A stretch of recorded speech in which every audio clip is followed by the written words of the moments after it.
Hello, welcome to On Wildlife. I'm your host, Alex Ray. On this podcast, we bring the wild to you. We take you on a journey into the life of a different animal every month, and I guarantee you're going to come out of here knowing more about your favorite animal than you did before. We're starting off the new year with an animal that I covered in one of our very first episodes. But our guest, Nikki Sharp, is here to offer a fresh perspective on these beloved animals and their conservation. Nikki is the Executive Director of Wildlife SOS, and she works to support the rescue and long-term care of different animal species across India. You may be more familiar with the African variety of the animal that we'll be covering today, but there is also a species that lives in Asia. So let's start the interview and talk about elephants.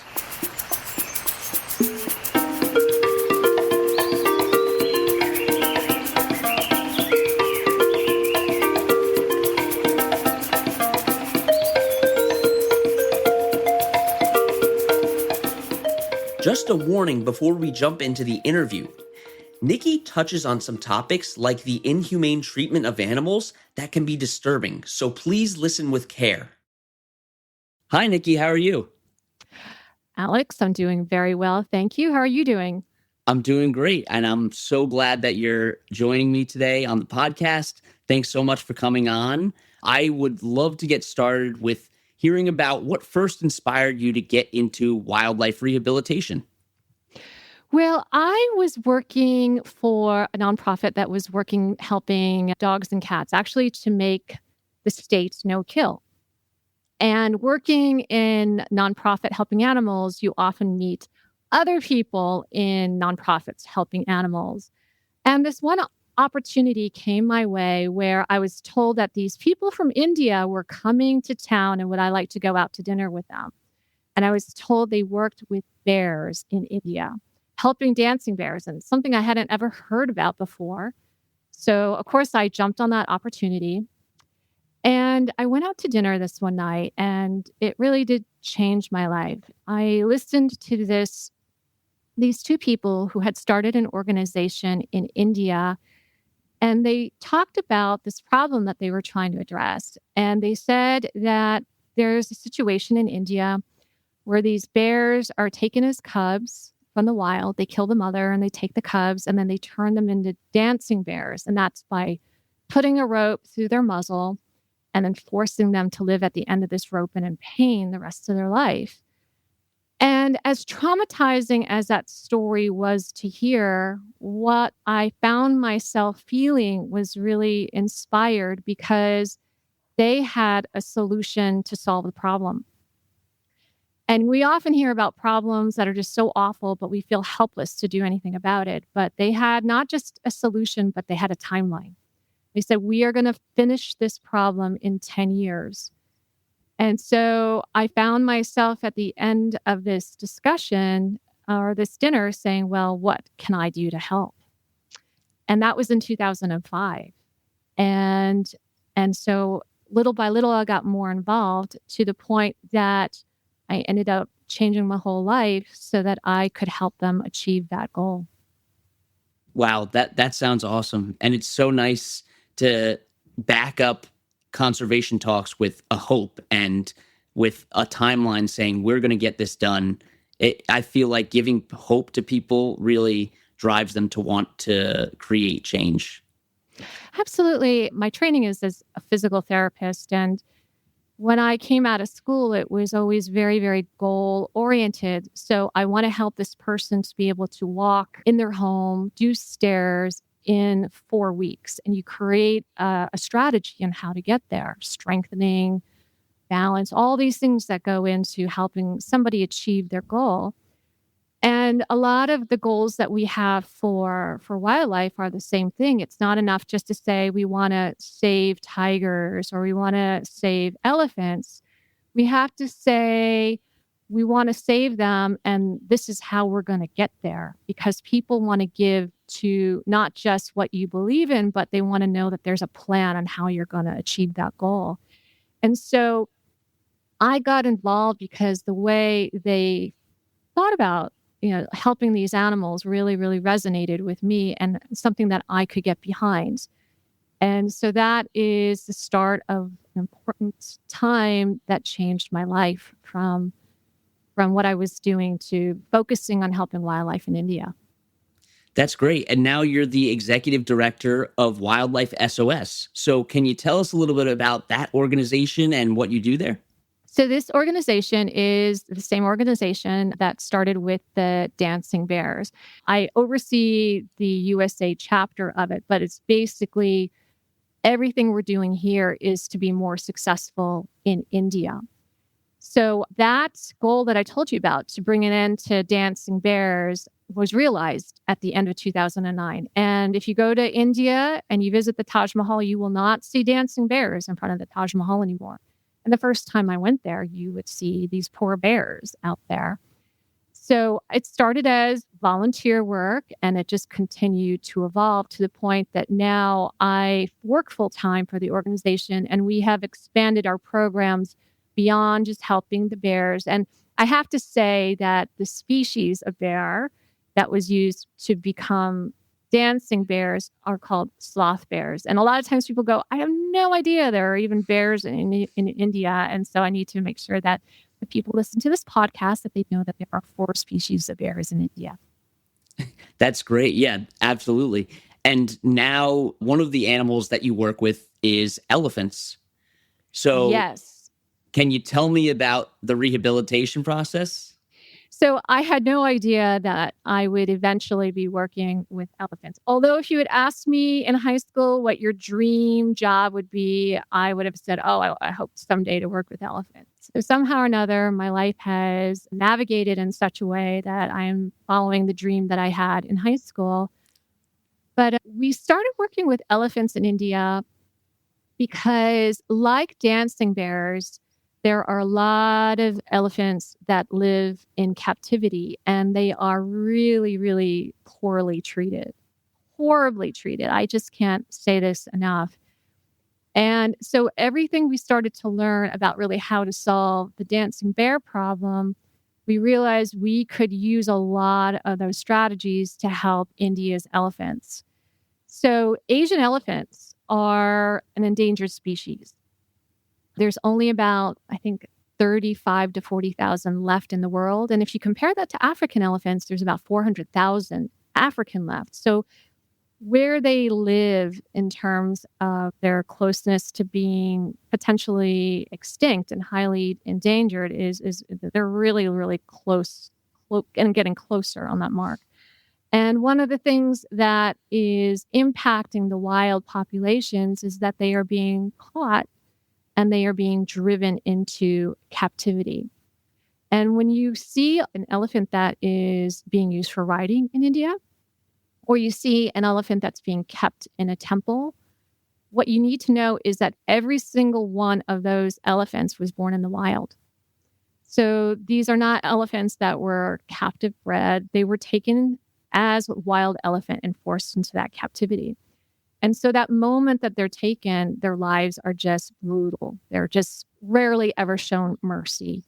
And so a lot of what we started doing was realizing, well, there has to be something that we can do to help these elephants. And so you start with that first one and you learn a lot of like, okay, we can't rescue every single elephant this same way. You learn a lot about how to care for them and how to manage them. And in India, although there's a lot of history of people keeping captive elephants that goes back hundreds of years, centuries, the knowledge of how to actually manage a captive elephant in a humane way didn't exist. So we wanted to help these elephants, but finding people in India who could help us care for these elephants in a way that was not cruel was definitely a new process that we had to learn. So we started rescuing elephants around the same time we rescued the last bear. And what we had to realize was like, okay, these elephants are kept in chains.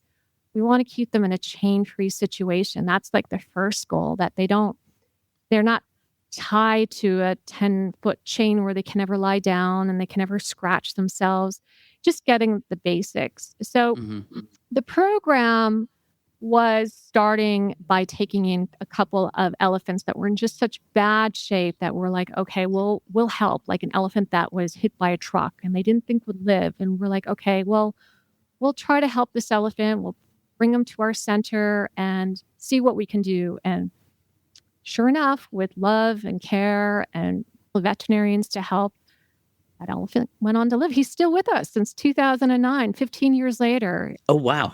And we definitely started on a journey of helping elephants. And the more we learn, the more we realize, okay, we really need to have programs in place to help these elephants. And so that is somewhat of how we never went into like help planning to be an organization that focused on elephants, but it evolved into an organization just because nobody else was really doing it in India.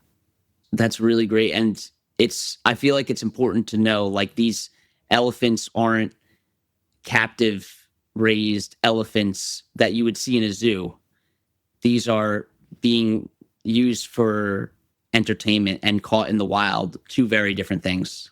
Exploited. They are exploited. And so I tell you, every time I hear someone say, oh, I would love to go to India, it's on my bucket list to ride an elephant, I just cringe. I'm like, no, because although you see these highly decorated elephants, what you don't see is the brutality that makes them able to ride. You have a 10,000-pound animal, so you have to make them afraid of people in order to be able to ride them.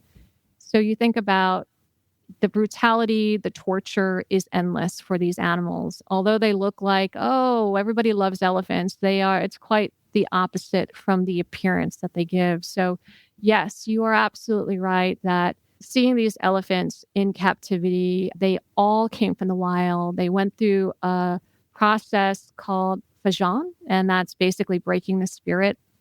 So what does it take to break the spirit of a 10,000-pound animal? And it's just heart-wrenching.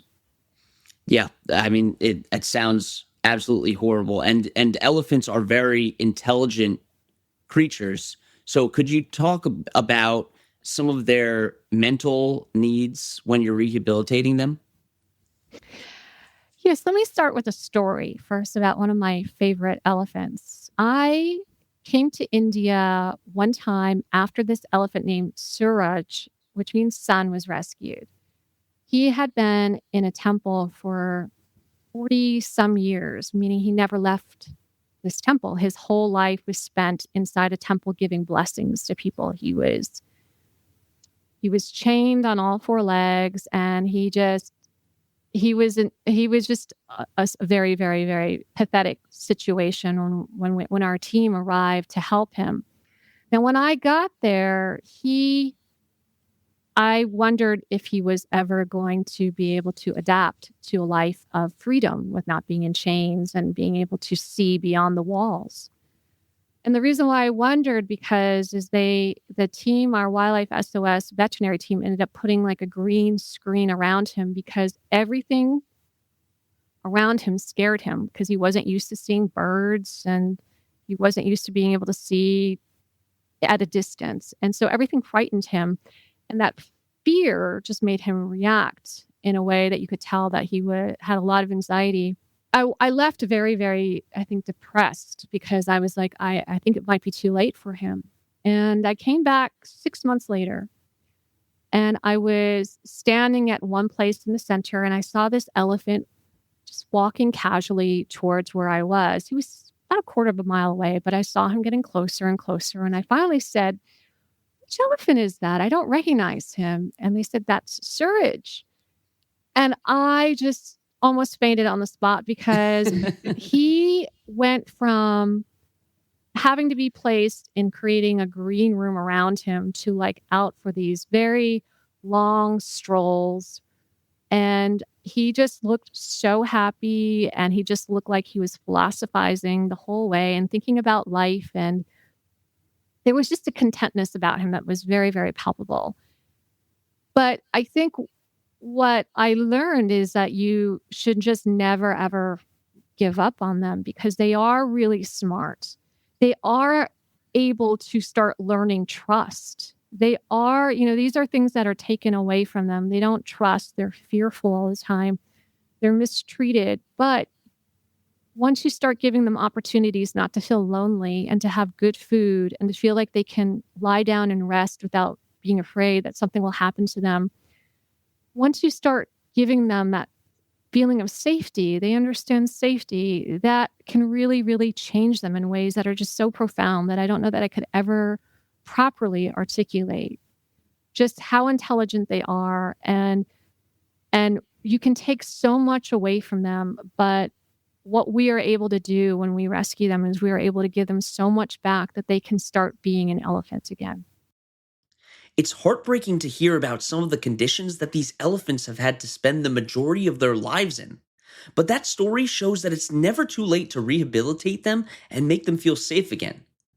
With that said, let's take a quick break, and when we get back, we'll hear more about some of the experiences that Nikki has had working with elephants at Wildlife SOS.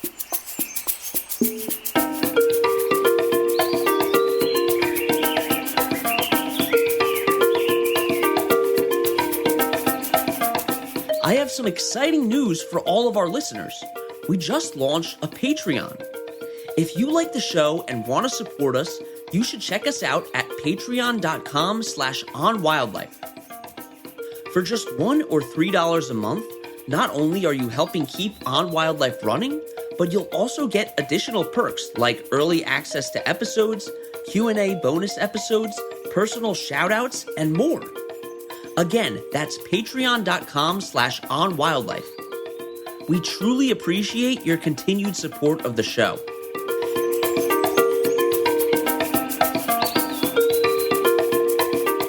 Now back to the episode. And they are also very social animals, so being in isolation is also just really kind of like torture to them.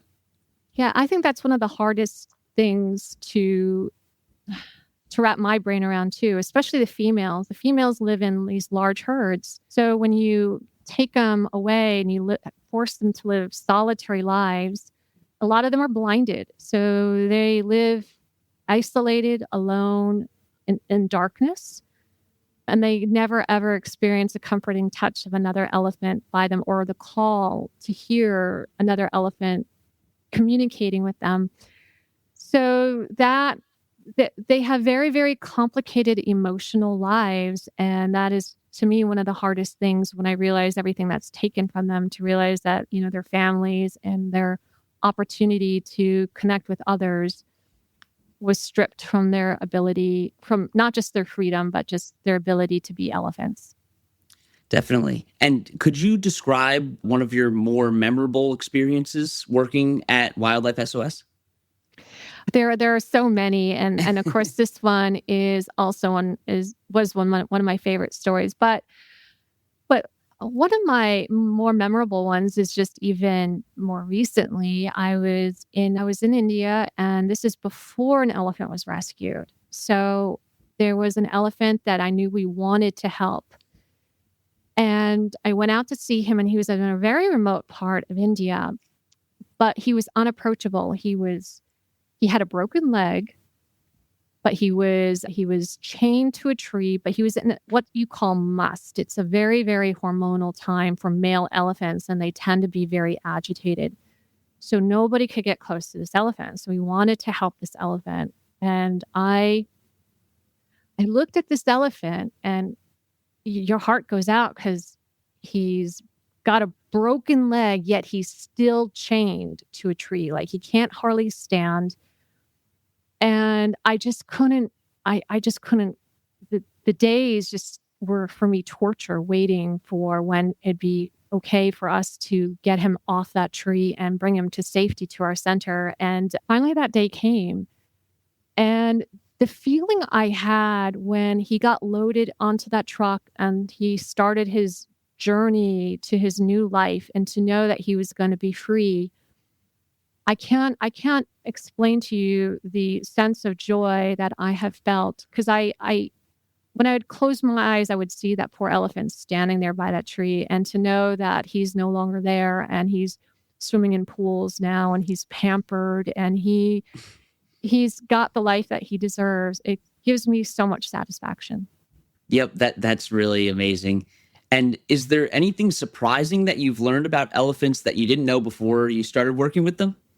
Well, I'm always learning something new, and I'll share with I'll share with you something I've been finding out that's really quite fascinating recently. Is we have been bringing out an acupuncture specialist who has now been training our vets in acupuncture, and we've been starting to do acupuncture to help our elephants. And you know what? They are responding amazingly to Wow. acupuncture. Who knew that, putting in these needles would help them be able to, like, they've had colic that they've had treated with acupuncture. So things like that can be very threatening. And we had an elephant, and she always loved to get in the pool, and then her arthritis got so bad she couldn't even walk to the pool anymore. And so they tried this acupuncture technique called, like, circle the dragon around this one bad leg of hers. And within 2 days, she was walking to the pool and going swimming. So it's just sometimes fun to see that they respond to the same things we do, in terms of, oh, some things don't work. So you got to try other things, and other things will just work wonders. And so they often surprise you in the types of treatments that they respond to. And so that is one of the more recent stories of something new. That is really interesting. And yeah, I mean, I've tried acupuncture myself. It's definitely a very relaxing process. Uh-huh. And I Uh-huh. find that there's a lot of people that find it really helpful. So that's so interesting. Yeah, so I think our vets will be the first I don't know, specialists in elephant acupuncture. So That's so cool. so yeah, it's wonderful. And is there something that people misunderstand about wildlife rehabilitation? I think yes. I would say that the one thing that people often think is that if you just take off the chains, they're going to be fine. They'll know freedom. And what people have to understand is that you can't give them too much at once, because it, like that elephant I was telling you about, Surge, it can be too scary for them. And so we rescue these elephants. A lot of times they have bells on their neck. And people get so frustrated with us because 2 weeks, 4 weeks after their rescue, they're still wearing this bell on their neck. And they're like, why are you not taking that bell off their neck? You're leaving them like this, these signs of their past life. You need to take them off. And we find that we have to really just be very, very cautious about not giving them too much new experiences at once. And sometimes like that bell that you want to take off, it might make them more confused and just more disoriented. So we have to be very, very cautious. Some of the things are counterintuitive. We just have to make sure that we take things in stages if we really want to help guide them through a process, not scaring them more, because everything's new to them. Freedom is new to them. And so you have to get them comfortable with the idea of freedom. I think that's really interesting and parallels wildlife conservation as a whole, Yes. because people think that you donate a certain amount of money and the problem should be fixed, but Right. it's a gradual process, and there's so many different factors that are involved in conservation that it's not going to change overnight. Exactly. That. And I can take the bear situation as an example. Is when we rescued the last dancing bear, people were like, oh, okay, the problem's done. We can move on to other things. And we were very, very adamant that we had to continue for at least a generation working in this community of people who had been dancing bears to make sure no one went back to it. So we want it to be sustainable, right? And so a lot of the things that you do are putting things in place so that your success is sustainable and not short-lived. Definitely. And that brings up another interesting point, which is how do you balance the needs of the local community with the needs of the wildlife that live there? That's always a tricky balance. And part of it is understanding what the needs of the local community are, because everything is different.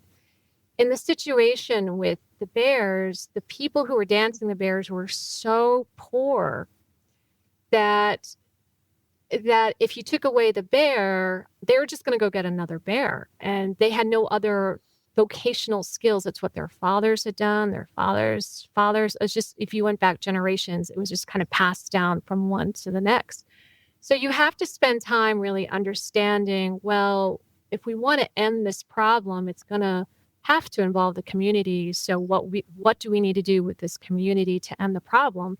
And with this case, it was, well, we have to give them new vocations, new ways to earn money. And they need to be earning more money than they did dancing bears. It needs to be sort of like a no-brainer. Why would I dance bears if I can make 3 times, 10 times as much driving a tuk-tuk? So you really have to understand the community and figure out what their needs are in order to be able to have any sort of lasting impact. And when you understand that, you can actually have real changes.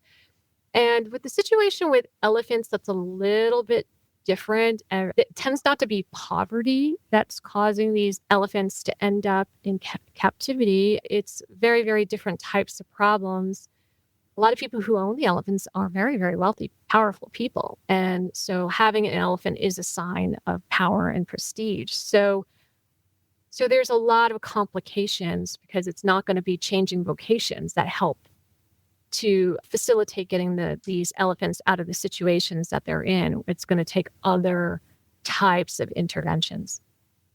Yeah, that's a really nuanced problem between different species, even in the same area. That's really interesting. And what are some of the other issues that these elephants are facing? You mentioned that they're endangered and there's only about 30 to 40,000 of them left. Yes. So there's only about 30 to 40,000 of them left. The majority of them are found in India. So our best hope for their survival is in India. Now, India is also, if you follow world populations, it's also the most populous country in the world. So there's about 1.3 to 1.4 billion people living in an area that is smaller than the United States. So you imagine if we had 4, 5, 6 times the population that we currently have in the United States, how much more complicated it would be for wildlife conservation here. But they do have a very good conservation ethic in India, which makes it possible to, I can't imagine if we had that kind of population issue in the United States having wild elephants, right? We've struggled to bring back wolves. And in India, you have tigers making a comeback. I think there's over 3,000 tigers left, or it's gone from 2,000 to 3,000. But in a country with such large numbers of people, you're going to have a lot of human elephant conflicts. So elephants get into the crops. You got crop raiding. And so you have problems there. There are railroads crisscrossing everywhere, and elephants get hit by trains all the time. There are demands for more space for people. So their traditional migratory routes are disappearing. So they don't have the same space that they need in order to be able to live on the same landscape. So they are switching and trying to find different places to go, and it's just creating more conflicts. So we are doing programs to try to help reduce the conflicts that we see between elephants and people in certain areas. And we've had a lot of great success with it, but we have to be able to do it at scale to be able to address helping 25,000 elephants in India. So right now we're focused on one area with about a couple hundred elephants. So like the needs that we have to address that countrywide are just beyond what we can possibly do right now. Yeah, but I think it's even great to start small and then work your way up. So it just like you did with the dancing bears as well. Yes. And that's the thing is like if you can show programs that are successful that work, and especially win-wins where people aren't having to sacrifice their crops for the elephants, and elephants aren't being captured or killed because they're problematic. So if you can have situations where you can show we can help the elephants and we can help the people, it's win-win. It doesn't have to be one or the other. then it definitely creates examples that other areas can follow. That's great. And what is something that the average person can do to help elephants? Well, I think the first thing we can do is remember, if we ever go to India, remember, refuse to ride elephants. Keep that message. And Hmm. even if you're not going, pass that message on to someone else who you know might be going, because that message is so critical if you want to preserve elephants being captured for the captivity trade. So that's the first thing people can do. And then, of course, the second thing is, if you really want to protect elephants, find an organization that you believe in their work, and money goes a long way to making a difference. And so find somebody and show your support, because this is I don't think I meet anybody who doesn't love animals who says they don't love elephants. So if you love animals and you love elephants and you want to protect them, we can't wait until a more convenient time to save these animals. We have to take action now. Absolutely. And where can we support Wildlife SOS? Well, you can go to our website. That's always a good place to start, and that is wildlifesos.org. Great. That's amazing. And I really appreciate you coming on again, Nikki. Thank you so much. It was great talking to you about elephants and wildlife rehabilitation. So I really appreciate you coming on. Oh, I was so happy to be invited on your show. Thank you. Nikki was such an amazing person to talk with, and the work she and Wildlife SOS are doing is invaluable. It's easy when talking about conservation to look at the big picture, and that's obviously really important. But I love how Wildlife SOS is helping individual elephants who have faced a lifetime of trauma caused by humans. And while helping individual elephants, they're also working to stop the elephant captivity trade. The Asian elephant is currently listed as endangered by the IUCN Red List, so supporting organizations that help elephants is critical to their survival. You should definitely go take a look at Wildlife SOS, and you can also check out the Born Free Foundation and the International Elephant Foundation. Thank you so much for coming on this adventure with me as we explored the world of elephants. You can find the sources that we use for this podcast and links to organizations that we reference at onwildlife.org. You can also email us with any questions at onwildlife.podcast@gmail.com. And you can follow us on Instagram at on_wildlife or on TikTok at onwildlife. And don't forget to tune in next month for another awesome episode. And that's On Wildlife.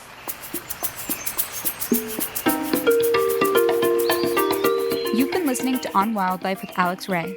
On Wildlife provides general educational information on various topics as a public service, which should not be construed as professional, financial, real estate, tax, or legal advice. These are our personal opinions only. Please refer to our full disclaimer policy on our website for full details.